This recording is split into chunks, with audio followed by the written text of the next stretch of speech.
Okay, so in session 1, we learned that biblical justice is about restoring the victim and restoring relationships.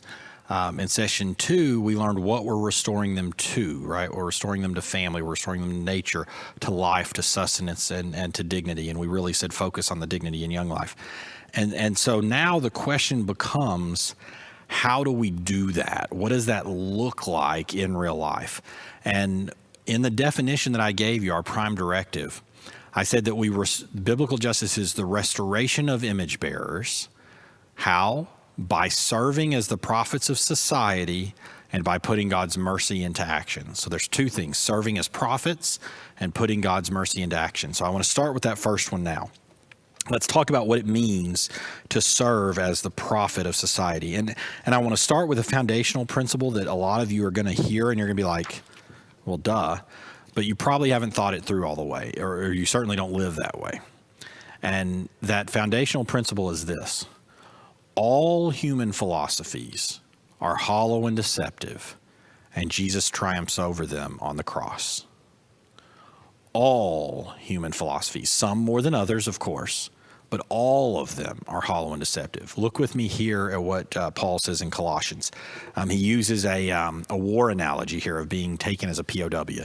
He says, see to it that no one makes you a POW, no one takes you captive through hollow and deceptive philosophies that are built upon the human traditions and the elemental spiritual forces of this world rather than Christ. And then later down in the same chapter, he says, having disarmed these powers and authorities, Christ made a public spectacle of them by triumphing over them on the cross. And I know most of us would agree with this, hopefully all of you, since it's in the Bible. But when you ask someone what justice looks like, invariably they argue for a certain political position. Maybe it's right or left or libertarian or populist. But guys, didn't we just say that all of these were hollow and deceptive and built on human tradition? Didn't we say that all human traditions have been disarmed at the cross? See, and I actually had this conversation with one of your leaders when I talked about this in Louisiana. There is a false presumption by a lot of Christians, maybe most Christians, probably most Christians, that the real goal of justice is choosing which political system is least unjust or most just. I need to choose who's right in every fight. Every fight in America is flattened into two extreme opinions with no nuance. And we need to choose which one is right. Is capitalism or is socialism better? Is socialism or is Marxism better? Is capitalism or is the Nordic system better, where you have capitalism with a strong social network underneath it? And we have to believe one is just and the others are unjust. And you even some, I think it was Churchill who famously said, democracy is a terrible system. It's just better than all the other ones, or it's less bad than all the other ones. And that's the way a lot of us think, but that's not what Paul says here. It's part of a larger argument Paul makes, where he's saying, look, if Christ really is sufficient, if you actually believe that and you don't just say that, then you don't need other gods and you don't need other philosophies added on top of them. And in Colossae, that was people like Artemis and Stoicism and cynicism. But in our society, it's things that are very different than that, right? It's, right and left and all kinds of other things. But Paul says all of these ideas, the philosophical ideas, the political ideas, the economic ideas, these are hollow and deceptive traditions of man. Capitalism didn't come from God. It came from Adam Smith in 1776. Communism didn't come from man. It came from Karl Marx a century, in the mid-1800s. I mean, these are not from God. These are from man. And the views of this world, according to Paul, are empty of meaning. They're hollow. They don't contain Christ because they didn't start with Christ. They lie to you and trick you because they're deceptive. They say things that sound just to you, but they're not just. And they are from either humans or demonic forces. And their goal is to capture you, to take you out of gospel life and into their side. This is really important to keep in mind because it's very, very tempting for you when you first start caring about biblical justice and learning the prime directive. It's very natural for you to say which current system best fits this. And if you do that, you're asking the wrong question. Because if Jesus is sufficient and the gospel is sufficient, then he disarms all of those. And you can look at capitalism and find its flaws, and you should be able to look at Marxism and find its flaws, and socialism and find its flaws, and the Nordic system and find its flaws, and find how all of them are unjust. And point people back to protect, choosing the individual actions that are going to bring people back to restoration, right? And it's so important that I want to give you an example of this today. Our society today is filled with the same kinds of religions that Paul's society was filled with. We just don't call them gods because it's unseemly. But it's the same thing. They're religions by any stretch of the imagination. Every religion has four things. It has a creation story, it has a fall story, it has an apocalyptic prophecy, and it has a salvation approach. So let's go through a couple of these. There's a victimist religion in America today. A lot of people worship the victimist religion. The creation story here is that the land was in harmony. When the indigenous tribes and nations were here before white settlers came here, it was a place of harmony and peace. It was like Pocahontas, it's colors of the wind. It's just glorious. And the fall was when European settlers came and oppressed the natives and enslaved the Africans and mistreated the disadvantaged, and they put capitalism in to redistribute up, so the lives of the poor were stolen by the wealthy. And there are apocalyptic prophecies with this. You see dystopian futures, the Hunger Games, the Handmaid's Tale, things like that. Dystopian books say if we follow this, continue this process, the world will end. But there's salvation around. If we break and defund the oppressive systems and we knock down those at the top and we elevate those at the bottom and start over, then we will be saved. That's one religion that's out there. Another religion is the nationalist religion. The creation story is God gave us America as a city on a hill to shine God's light to the nations. The founding fathers built our nation on Christian principles. Never mind the fact that Jefferson literally took a razor blade and cut the Bible into pieces to disregard the parts he didn't like. Never mind that Washington owned slaves. Never mind that Washington refused to take communion because he didn't believe in Jesus. But no, they were Christians. It's part of the nationalist religion. And there was a fall, though. Immigrants came in, stole our jobs and money, and Marxists infiltrated the media and academia and science and politics in a deep state, and they undermine our Constitution and remove our rights. And the apocalyptic prophecy is we will be communist. But there's a salvation, and that salvation is America. Protect capitalism and the Constitution at all costs, because capitalism is the invisible hand of God, and the Constitution is akin to the Bible. That religion's out there. There's also a centrist religion. It says America was once a beacon of democracy where people worked together to make the world and country a better place. I think if you believe that, you haven't studied history very much. Going back to Jefferson, I mean, in the first major presidential election between Adams and Jefferson, Jefferson called Adams a hermaphrodite in the paper. We didn't used to work together and just forgot. But anyway, never mind. That's the creation story of the centrist religion. Then there was a fall. Money came into politics. There's no term limits. There's power-hungry politics and a two-party system. And there's a new civil war coming. That's the apocalyptic prophecy. And the salvation, the way to get rid of that is to rid ourselves of the extremists in the parties and return to moderate politicians and the status quo. That's another religion that's out there. And the fourth one I want to tell you is the existentialist religion. The creation story is we're all born without definition. We are a blank slate to write our futures on. You can be anything you want to be, but the systems of this world oppress us by defining our sexuality and our gender and our religion and our school and our race. These are social constructs that have no actual truth in them. They just impose false identities on us to force us to be worker bees of the cogs in the machine. And the apocalyptic prophecy is that we are all headed to a lifetime of an invisible slavery. But there's salvation through therapy and self-exploration. We can find our true inner selves, and then we'll be free for a lifetime of happiness.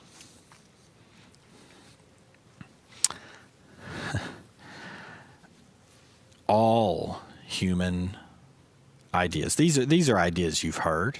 These are ideas you've said. Some of them, or at least pieces of them, they're so widespread in our society that we all accept them to one extent or the other. Some of us may put 90% in one bucket, but we accept a little bit of the others. We all buy into some of this. But the thing is, all of these are fundamentally flawed alternative religions, alternative stories about how the world works, and they fall short of God's justice. All of them. You pursue any of those to their natural end, and you will find yourself being unjust, no matter how good your intentions. No human philosophy that's ever been made follows the prime directive. Only God's philosophy does. And the Bible is very clear that you cannot reach a biblical ending point if you do not start at a biblical starting point. If you start with one of these religions, you will not reach your goal.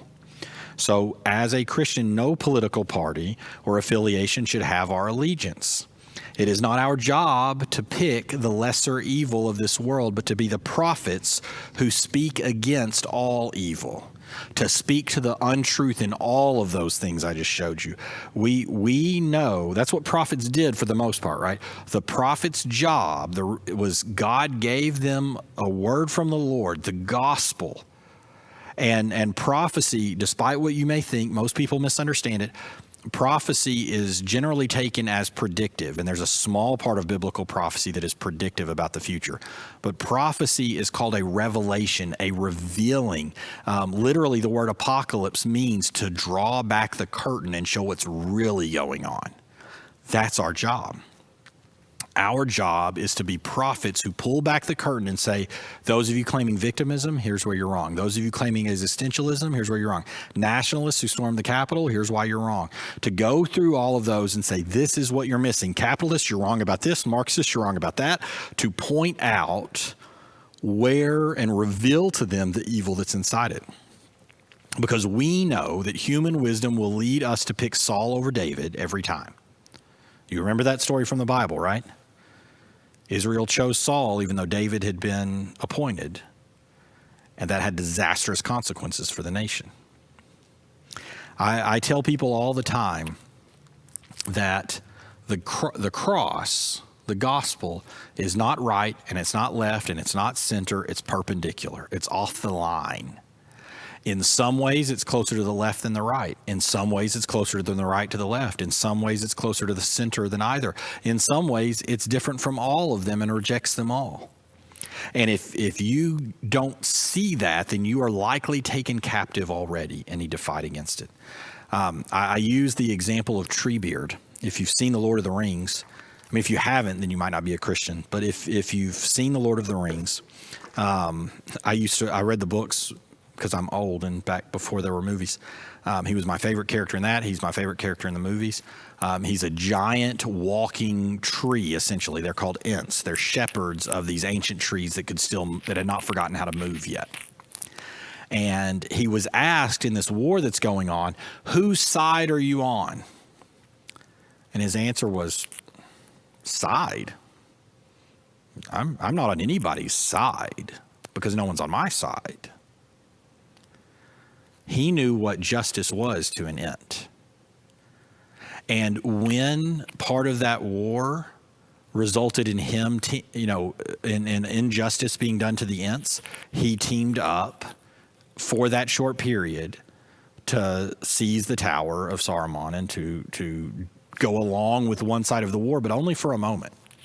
And then when that war went off to something that didn't follow his concept of justice, he left.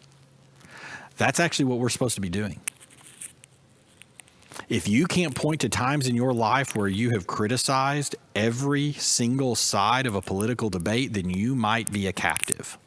You're supposed to be saying, I'm not on any of these sides, because none of them are on the gospel side. Now, I'll partner up with the right when they do gospel things, and I'll partner up with the left when they do gospel things, and I'll partner up with the middle when they do gospel things, but I am not with any of these people. These are not my folks. That's the approach we're supposed to have. I am free to vote one way or the other, support some causes or the other, because all I care about is biblical justice. Nothing else matters. I don't care who's in power. I don't care because it's so ephemeral. It's not going to last. I mean, it doesn't matter how much power even a dictator has. Their rule is like that. It's the life of a gnat compared to our lives in eternity. What we need to be doing is ensuring that people understand and get eternity and bringing eternity here. That's what biblical justice is. It's bringing eternity here by restoring people back to where they were supposed to be, as close as we can get them, as a preview of what God will do at the end of time. And I can't do that if I'm in chains captured by one political party or one philosophy or one movement.